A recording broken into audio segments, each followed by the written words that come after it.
Hi, everyone. My name is Catherine Gorley, and I'd like to thank you again for tuning in today to another episode of the Injury Prevention Academy, a podcast brought to you by DORN Companies, the country's leading wellness-based pain management and injury prevention company.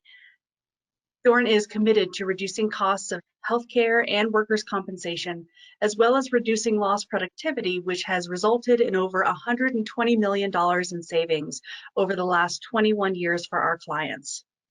Joining us today is Nick Magana. Nick is an Ergonomic Project Manager with Southern California Edison and an independent consultant with a focus on decreasing injuries related to physical demands by combining ergonomics and wellness in both the industrial and office setting. Welcome, Nick. Hi, glad to be here. No, thank you so much for joining us. I really look forward to really hearing your insight because of your experience working in that safety and ergonomics arena. Mhm.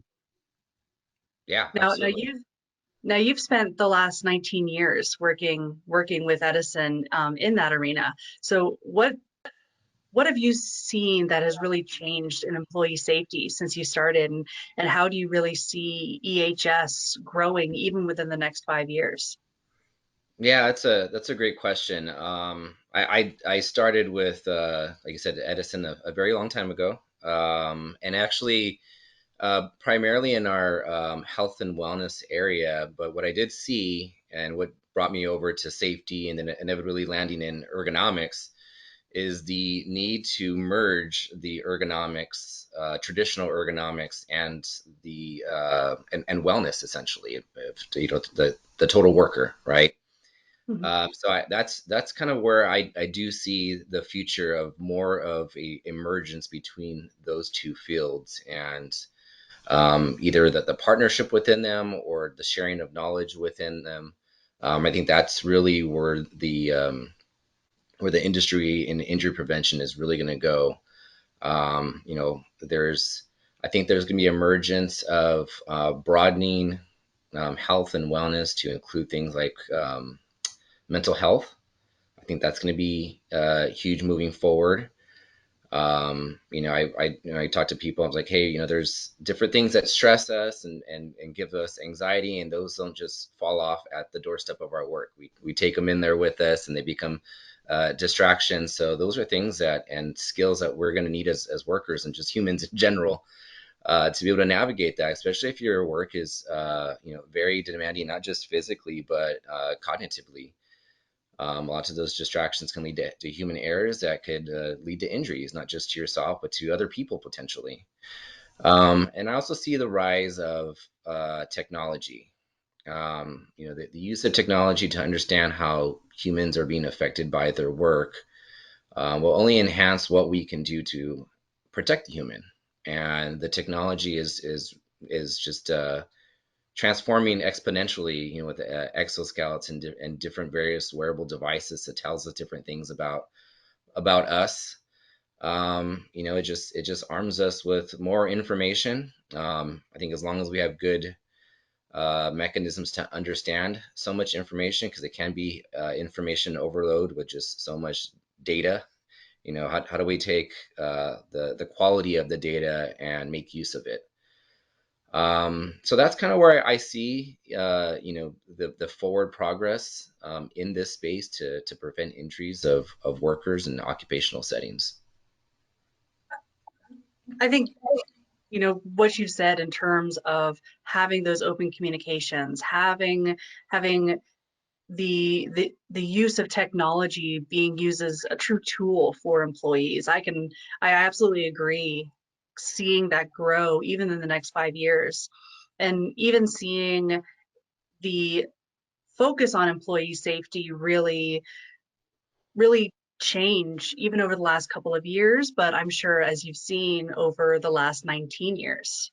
Did you Hmm. see some challenges from when you first started in safety to today in terms of that communication, in terms of that kind of growing challenges? Yeah, I think that I think when you're doing safety programs or even wellness programs, it's always that what's in it for me. So I think combining the health and wellness and the safety starts to broaden that what's in it for me, and hopefully incentivizes people to take action, or may broaden their awareness of certain things that habits and things like that that they may be doing that can be putting them at a higher risk than they really need to be. And I've seen that again. That's been a big transition, at least within our company in the utility industry. Again, is that migration from just traditional ergonomics and safety, and starting to include health and wellness. Because it's just more ways that people can benefit from it. And I think that using that type of knowledge has helped to get people's attention. And I think when you can get people's attention, you can get them engaged, and then you're more likely to influence more positive behaviors that you'd like to see in the workplace. And again, I mean, nobody wants to come to work and get hurt, and nobody wants them to get hurt at work. So there's a lot of win-wins in there. So I have seen that transition of just being able to leverage more information, and to just try to get people's more attention. And I think the more you can hit that what's in it for me, I think it's going to be beneficial in the long run. So yeah. Yeah, and over the last couple of years, especially, with COVID, with people working in different work areas, that expansion of focus to include wellness and mental health, I think, has been a really great conversation, if not starter, but having focus put on it. It's always been a little bit of a conversation, but it's always been almost a one-off of, oh yeah, we should include wellness and mental health. But now companies are really focusing on it. So in your Mm-hmm. opinion, how can EHS departments and HR departments within an organization create a comprehensive safety program that really encompasses all of that? That's a really good question. I think it's complex. I think you need to get a lot of buy-in from different levels, not only just the employees, but the leadership, and inevitably the people who sign the check to get whatever it is you're looking to get. Support from external vendors. And I've seen and benchmarked with different companies, and have seen good partnerships between safety and HR. And especially if their workers comp is embedded in HR. Some companies do have it, some people have it with law, but I think there's a case to be made, um, when it comes to MSDs, on getting funding for more comprehensive programs, through the partnership with HR and workers comp. I've had conversations where people are starting to see from even just the health benefits perspective, a lot of MSDs being treated outside of the work, even though they might be happening at work, and that's still cost to the company. And same thing that most DARTs and OSHAs to companies are MSDs. So there's a workers' comp case to be made there. And then obviously, if you're in safety, you want injury prevention programs. And so I think that if you can build a good relationship between all three of those areas, you might get enough allocated resources to building a more comprehensive, program that just, that may include like athletic trainers, and more comprehensive and technology based solutions, and ways to improve our ergonomic assessments. Because I think there's a benefit for everybody in there. So that's where I think that where we need to go, and how we need to leverage internal resources.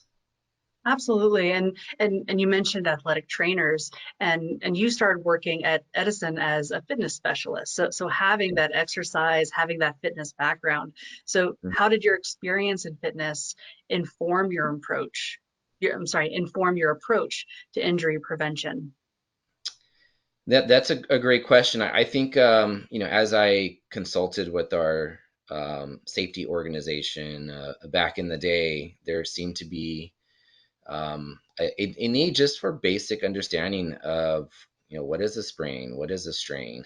I think we were kind of missing the boat on some of that, and that the office environment is a little more static than industrial environments, especially with utilities, and you can't always re-engineer a utility pole, and some of the traditional ergonomic things may not work to the degree that you'd like them to work.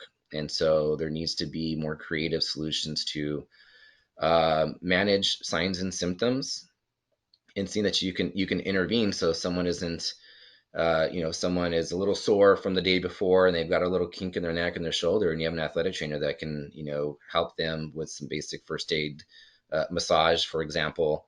Now you're not going into the work with this little kink and making it worse, right? And there are a lot of people that, the more that physically demanding the job is, their body's getting beat and beat and beat, and long hours and less recovery. And you're not walking in every day at 100%. You're walking in at 60, and then you got family stuff going on, and you got kids, and you're tired, and all this stuff. And so, the need for more well-rounded wellness interventions, or at least education, was apparent to me way back when.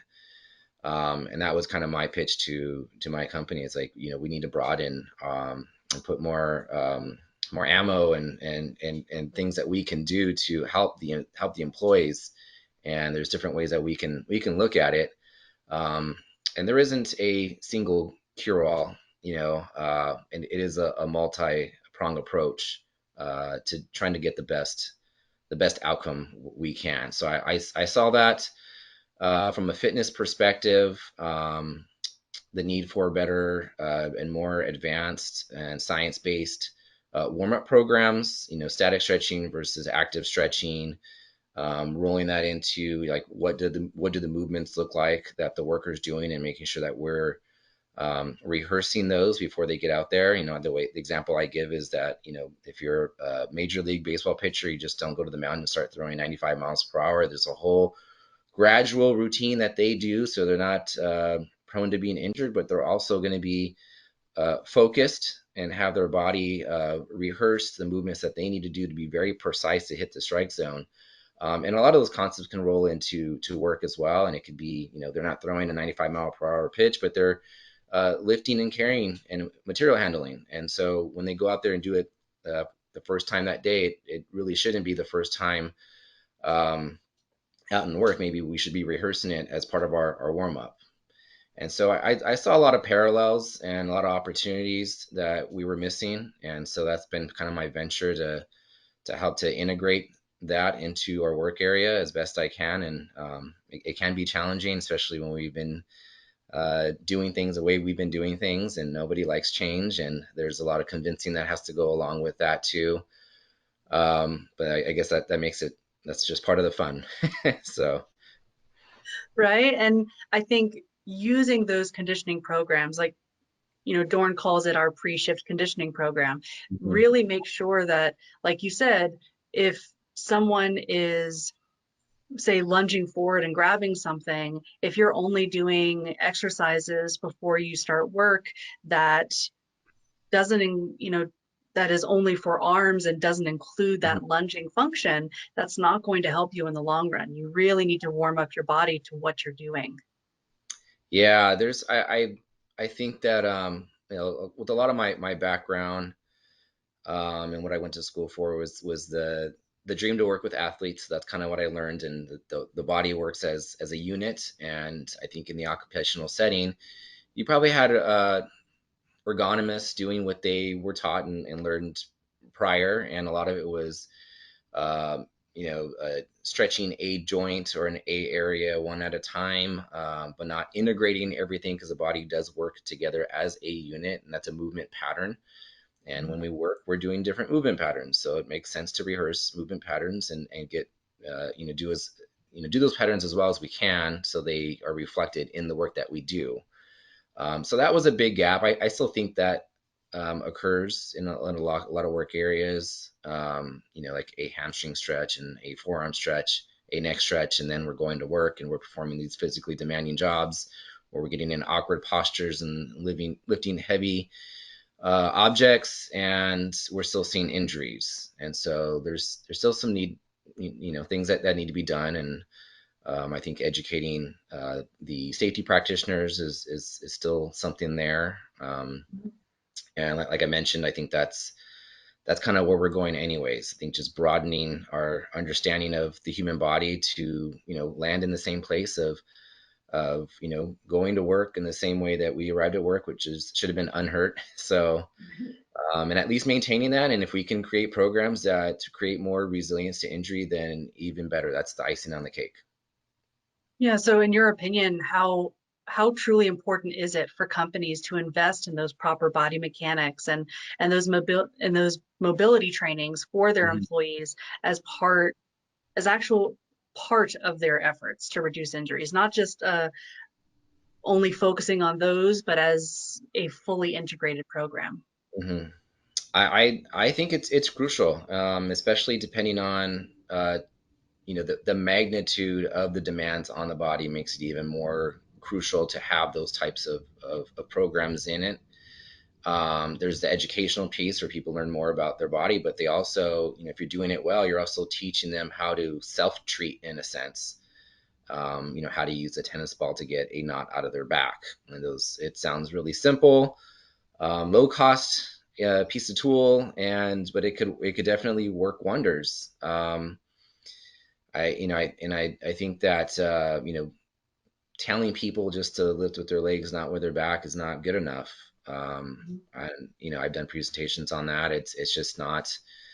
You can get 10 people, give them that same instruction. You're going to get 10 different ways of squatting and lifting. There's going to be more to it. And so proper body mechanics training is needed. And you need a little bit of a hands-on. That's kind of more of maybe the personal trainer side of me, and working with some athletes. And everybody comes into the room with the different ways of using their body, and you just kind of have to nudge them and get them to realize maybe their hips need to be back a little bit more when they're going to go lift, and because there's some kinematic awareness that some people don't have. And I think that as people exercise and do things more with their body in that type of more of a physical activity realm, it gives them an opportunity to learn more about their body and how things should feel and shouldn't feel, and how movements, if done right, feel. So they can recognize that not only if they're doing a pre-work warm-up, but they can recognize that when they're doing their work, like, oh, I'm not doing this correctly. I can self-adjust. So there's a lot of opportunities there from an educational standpoint to use biomechanics training and athletic trainers at work sites. Even like you said, the introduction of different technologies to really inform how your employees are moving. I know Mhm. that you recently spoke at Ergo Expo in Las Vegas and had a presentation with our CEO, Kevin Lombardo, where you talked about just the rise of wearable technology. Now, is Edison currently working with wearables? We do have wearables. We just about a year ago got in some exoskeletons. Mhm. So that's a wearable solution. We do have wearables where we can tell, where, to what degree muscle activity is occurring, and so that to me is a wearable for understanding the problem. I would I would like to improve how much we use those. I think that's still Yeah. a challenge, and I'm sure other people listening to this probably have those types of challenges. And it might just be to what degree ergonomics and soft tissue interventions are probably competing with other safety priorities, because that's kind of just the world of safety inside of an organization, depending on what type of work is being done. So we do have access to them. Looking at, for me, it's a large company, and I can't be everywhere. My saying is that there's no S on my chest, and I just can't fly to different places and save it and do all this stuff. So I really envision using wearable technologies to turn anybody into a ergonomist, where you don't have to have specialized training to perform an assessment. At that point, you just need to be a really good data collector, right? And so if we can use the wearable technologies to gather information to better understand the problem and have good software to assess it, I still think you'd still need some basic understanding of biomechanics, but that's kind of where I can stand in and support, internally in different organizations. If we could just gather the information, like I said, we cover such a wide area. It would take forever for me to, schedule something and drive over here and then drive over there and then try to, analyze the video. If we can just give people access to wearables technology, they can gather the data, they can send it to the cloud or however whatever that mechanism is. And we can literally have 5, 10 ergonomic assessments done all over Southern California without waiting for me to go there. And that makes us more effective and efficient. So that's my vision in how I would use wearable technology. And how have you found that employees have reacted to using some of those wearables? Are they able to see some of the data even generated from their own body mechanics? Yeah, we have done that. I think with the wearable technology, I think there needs to be a good explanation on what it does and what it doesn't do, especially when you're working with union employees, and depending on what that relationship is between the company and the union. I Mhm. think it's important to be very transparent. But I think once you show them that, hey, this is not going to tell us that you can or can't do the job, it's going to tell us how the job is affecting you. And then therefore, we look at it and say, hey, what can we do so it doesn't affect you as much? That's the benefit, right? So that's kind of the way we would get the buy-in, and that's what we've done in the past. And then depending on how the sophistication of that wearable technology, we definitely show them, hey, when this is occurring, look at the muscle activity in the arms or the shoulders, the back, and then depending on what kind of intervention that you put in based off of what was found, we do some pre and post test, and if you're showing them along the way, I think they're really impressed with the technology and in how much that's advanced. I think a lot of this technology, I think, depending on what you use, especially with muscle activity, has been used in sports. That's kind of where I got introduced to it when I was back in college. So if you're dealing with people who love sports, that's a good kind of leeway in there, and just think this is how they study biomechanics with your favorite sports team. And they're like, oh, okay, yeah, I'm willing to try it. And I think we do get really good buy-in, and we can use those examples to show other areas of our organization that this is what we can do if you're interested in doing it. Again, there's competing priorities, and sometimes I really don't get any negative feedback that it's not good, or that wouldn't work, or that wouldn't help us understand. I think there's a lot of oohs and ahs with the technology, so I think it's a good selling point.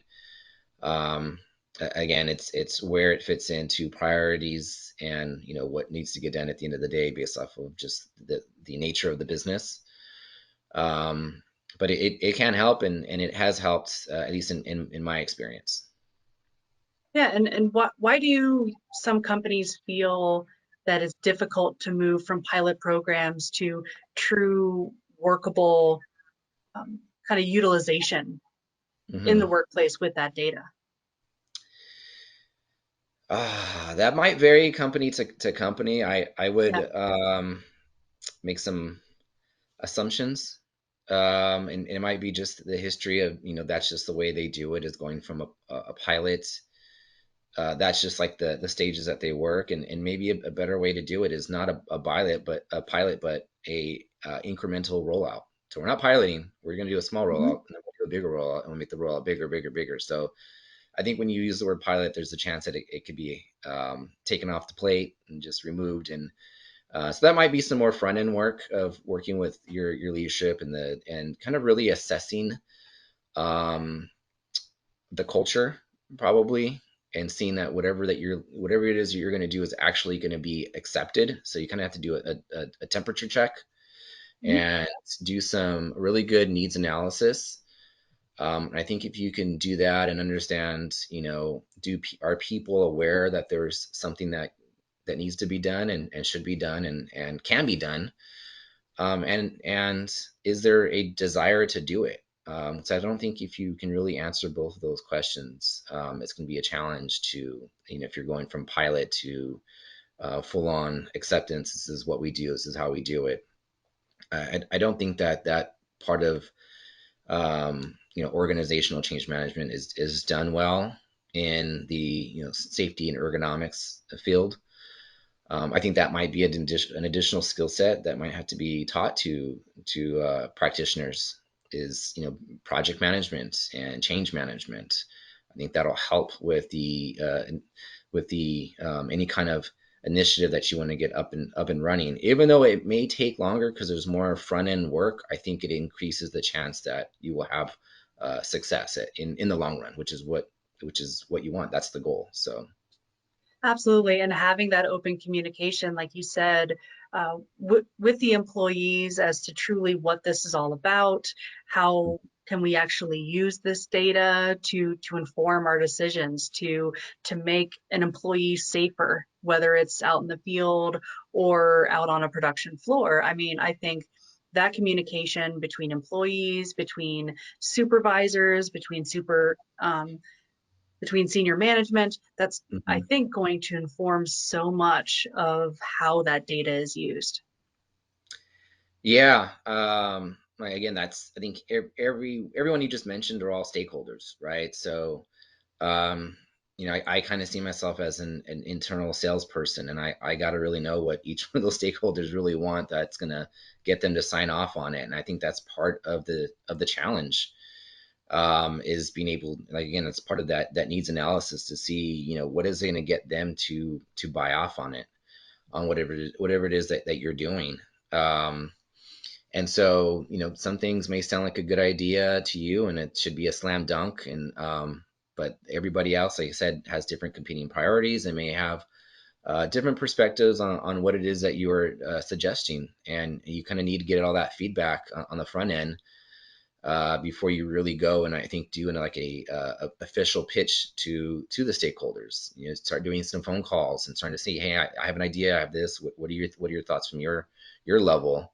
Mhm. And gather all that feedback and do your best to sell it and leverage that information. I think again, I think a lot of that front end work has to happen, and I don't think it's talked a lot enough at conferences. I think it's very. I think that's an aspect that's missed, and I think that to me is if we can improve that skill, I think we'll see a lot more uh, migration from pilots to full on rollouts a lot more smooth. Absolutely. Now, what do you feel are the common parameters that, say, EHS leaders can use to determine if working with wearables is something that they should explore, that they should start talking about as using with their employees? That's a good question. I see wearables as, like I mentioned earlier, I think exoskeletons is a wearable solution, right? It's going to help you do the job. To me, when you're going to put in an exoskeleton, you probably have done some sort of a assessment that says, because the exoskeleton to me is a tool, not much different from like a drill or something to that extent. That's one way you want to look at it, and you want to be able to justify that purchase of that tool and the fact that it's going to be used. So I think again, like the stakeholder involvement is going to be crucial. I think the other thing with the wearables is the problem, understanding. And there's all different wearables that help us understand, how the body is being stressed. And so maybe you need to look at and have some honest questions on, you know, how well are we doing? How well are we understanding the work? And how do we know how well we're understanding the work? And I think to me, when you start to look at some of the wearables and their capability, it does shine a light that you can have five people look at the same work and five people come up with different answers. That's a problem to me, right? It's too subjective and looking at really dependent upon people's knowledge. And I think that if you're having those types of issues and where you can't even agree on what the problem is, I think wearables is a good solution there. It's a quantitative, it's science based. I think you need to do your due diligence to maybe to compare the wearables and how well they actually work. I think that's still it's still evolving, but I think it's worth it. Mhm. Um, And then also looking at, how long does it take you to do a ergonomic assessment of a job? If you're recording the job and you're going back and watching the video over and over again and trying to capture every angle, and how time consuming is that versus the device, whatever you're using, collects it and there's an algorithm and it figures it out and it's done, running parallel with you doing other things. So to me, it's more effective, more efficient, and that's the way I would look at it if I was a company considering to use a wearable. Again, it just depends on, you're looking for a solution for people to use like a tool, like an exoskeleton, or are you looking for a better way of understanding the problem? So Yeah, hopefully, absolutely. And huh? so hopefully that answers the question. Oh, no, absolutely. Absolutely. I know that one of Dorn's largest philosophies is what we call engagement through education and empowerment. Making sure that we're getting all of the data that we can from the employees, whether it's through regular communication, whether it's through wearables, and finding ways to use that communication and use that data to just improve the work lives of these Mhm. employees. How you can truly create some of these kind of forward momentum programs, I think is so interesting, because you can, like you said, get different ideas, but if you have something that is true data, now you have a really good basis to start that conversation. Yeah, I think once you get some, you get some quality data, you can take some quality action, and that's really what it takes. And I think you mentioned it too, like getting the information from the employees. Not just the data that not the exoskeleton, but the wearable technology can provide, but the anecdotal feedback is so valuable too. And having the employees, from the start, involved in that journey to evaluate, the type of wearable that you're getting, and because if it's a wearable, they have to wear it, and if it's not comfortable, they're not going to wear it.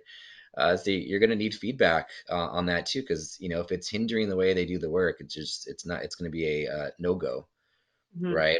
Or if it's going to create an additional hazard, they're going to tell you, they're going to say, hey, when I go and do X, Y, and Z, like this is a problem. So even though the wearable can gather good information, it's not practical, and that's what you're going to need to find.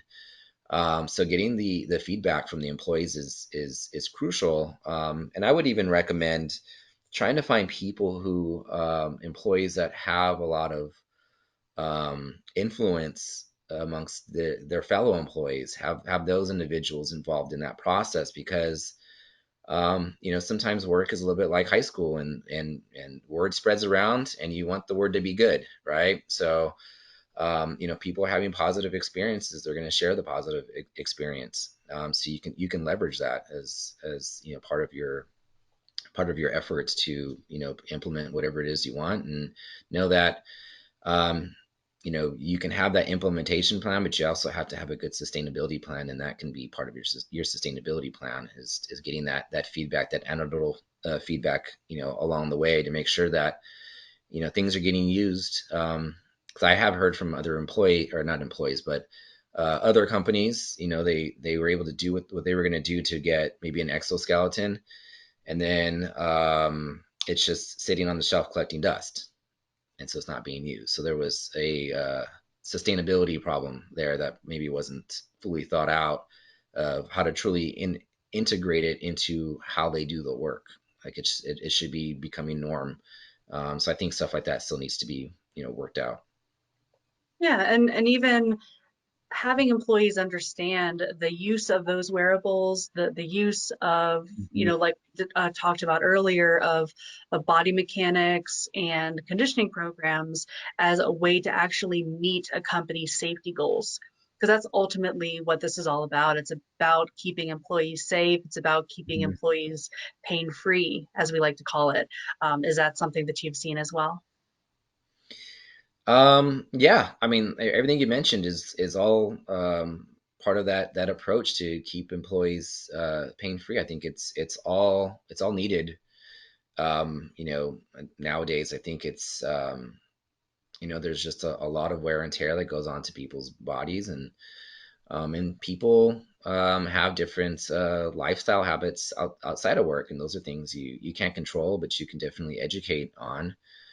Um, and I think that, again, I think a lot of the buy-in does, you can you can get is that having people leverage the services that a company is providing is beneficial, not just within the walls of the company, but outside the walls. You want to go on vacation and you want to play with your kids or your grandkids and do things like that. Um, and you want to do that for as long as you can. That's really about quality of life. So being able to take advantage of these services that you just mentioned, I still think is crucial overall to a person's well-being. Yeah. And I know that, you mentioned obviously the mix of work and life is so crucial, obviously, because it's not just what you do at work, what you do at home. These things are truly integrated. And kind of an extension of that is people who now that's completely mixed with working remote, with Yeah. with working just completely out of a typical office arena. So Mhm. what are the common safety and injury prevention challenges that you've seen when it comes to what someone would call like a lone worker safety? Yeah, I think that's a great question, especially with COVID and people, working from home. I think within our company, we do provide, at least at work, really really nice furniture that's adjustable, really high end, in my view. And Mhm. I think that was a bridge or a gap to try to bridge when we did transition. And so I think educating people to, especially if companies are asking them to purchase their own equipment, whether they're funding them or not, whatever that may look like for the whoever's listening to this, is at least providing them information to how to assess equipment to purchase. Like what are features I need to look for on a chair, right? Because again, people are all shapes and sizes, so now you're going to have to ask them Mhm. to advance their knowledge of basic ergonomics and equip them with what they need to know to purchase a desk and what to look for on that based off of their height. So now the desk has to be at a good height, and you're going to get keyboard trays, you're going to get adjustable chairs, monitor arms. I think that's been a challenge. I think there's a lot of uncontrollable things with COVID. Depending on where you're at in the time frame of COVID, you have kids at home, so it's the non-normal work stressors, right? Usually, if you're at the office, you don't hear kids playing and screaming in the background. Well, you're going to have that at work and during meetings. So there's some new norms that people have to adjust to, and I think those are new stresses that people weren't accustomed to. I think that I think working from home, which sounds really good and can be really good, um, presented some opportunities for those people who were maybe more workaholics, or maybe for businesses that were really driving their employees already in the workplace to say, all right, well, maybe you can start earlier. And some people by themselves would, hey, normally I'm sitting in traffic for an hour. Now I just get up and roll out of bed and go to work, turn on my laptop. So I have an extra hour of work on the front end and on the back end of my day. So now I'm working 10, 11-hour days or whatever that looks like, and compound that 5 days a week, every month. And, having to be going from one Zoom meeting or whatever you're using for that, one meeting to the other, and not having breaks in between, and not. So I think ergo breaks became a challenge. So trying to convince and talk to people and saying, hey, you know what, maybe meetings don't need to be 60 minutes. Maybe they need to be 50 minutes, and get that extra 10 minutes to take a stand, take a break. If you feel like you need to be more effective and efficient with at home, go put some laundry to wash within that 10 minutes. That's still, to me, that's still you getting up and moving and carrying some stuff and getting your body going. You don't need to do stretches. I just need you to move, get out of that static position, go for a walk, wash some dishes. You want to vacuum a room, knock yourself out, do that. Great. Those are different ways to get movement in. So I think those were, some of the challenges that were presented. And I think people like myself, people who are probably watching this, had to come up with some creative ways to get around that, and encourage people that you still need to take care of yourself no matter what environment that you're in. And physical breaks are important, but again, getting outside, getting in the sun, getting some vitamin D's is important. You need mental breaks as well, not just staring at your screen. That's why I tell people go for a walk, or if you can, take a meeting on the phone. If you don't need to be staring at a screen, you just need to be listening in. You can go for a walk with your headphones on and get some movement Mhm. in. So it did give birth to the challenge of needing more creative strategies and more education. I think our company did a pretty good job with that, and our injury rates did actually drop significantly lower than we've had ever. Um, and so maybe I might argue to keep us in this environment because we have really good injury rates as compared to us. Um, and now, I think that the next thing to get ready for is just probably a more hybrid world moving forward as we get better control over COVID, and depending on what kind of state you're in, you might have some more work from home opportunities as businesses see that as a benefit. And maybe they don't need to supply as much desks and chairs for people and all the cubicle setups, and they can get creative with that, and have people working from home more often. So I think safety practitioners and ergonomists are going to need to figure out what does a hybrid world look like, and how do we manage those potential hazards of people hopping back and forth between two settings and getting their mindset based off of what setting they're in.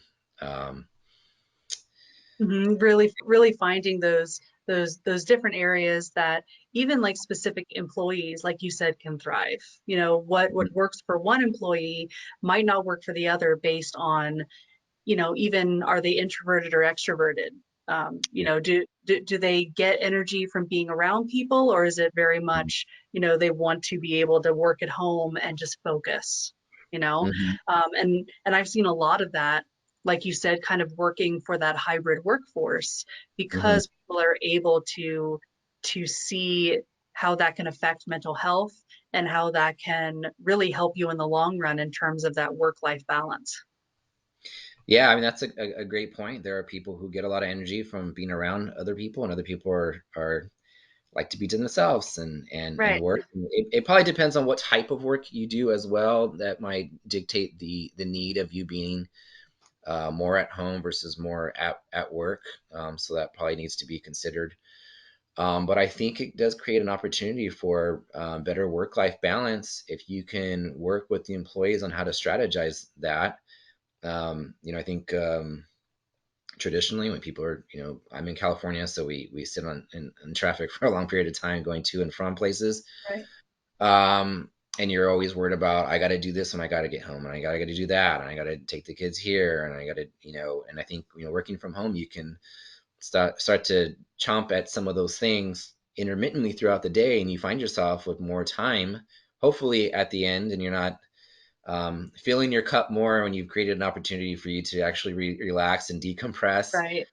That's probably the other thing. But I think again we were talking about wellness and mental health. I think there could be an opportunity to leverage more of the hybrid if you are really strategic about it. And if you can do that, you can manage your time. I think businesses will benefit from that in the long run because people are going to be more productive. The less stressed you are, the less distracted you are, I think the better you'll be focused in making better decisions when you're performing work. So again, these are all to me win-wins if you can do them right. Absolutely, and engaging those employees in how to prevent different MSDs, how to manage even present ones that they're having to deal with, and having that be a constant communication between a company and their employees as to how to work within those constraints. Yeah, I think tools and resources for both settings are going to be important. Um, I think from like the exercise perspective, we've broadened a lot of our exercise program to include like soft tissue work with tennis balls and foam rollers because Mhm. you wouldn't normally be able to do that in your cubicle, but you can do that at your house. You can find a space to lay down. So, invest in a tennis ball, invest in a, $10, $20 foam roller. And, from a work perspective, we can provide you the exercise that you can do at home. And now you can do some soft tissue, self massage work. And so, take advantage of being at home. So, adjusting your tools and resources for both of those. I think again, there's opportunities for that. If you're depending on if you have ergonomic software, those are things that you can update.